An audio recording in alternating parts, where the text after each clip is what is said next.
За обожувателите на АБА, ова е остварување на сонот. Со помош на холограмска технологија, тие сега може да се приклучат на поп-групата од 70-тите на сцената.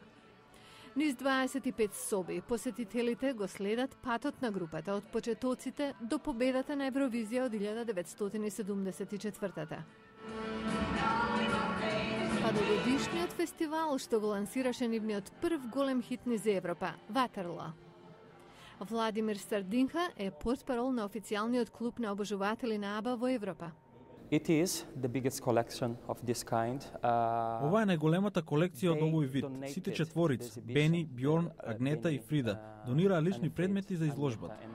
Изложбата го следи успехот на групата на двата брачни пара, додека продажбата на плочи во светот достигна близу 400 милиони.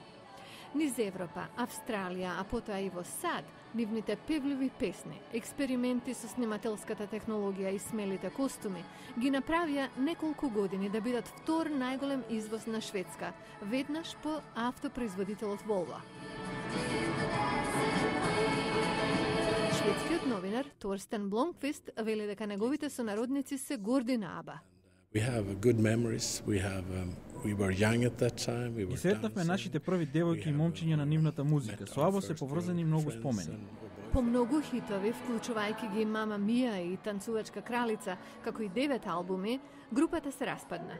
Двојките се разведоа, но индустриските аналитичари велат дека меѓу нив имало и музички разлики.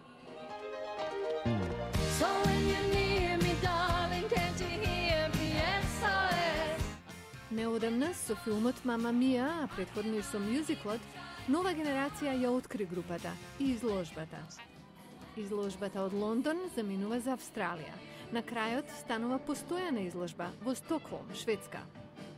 35 години откако групата стана популарна, магијата на АБА живе.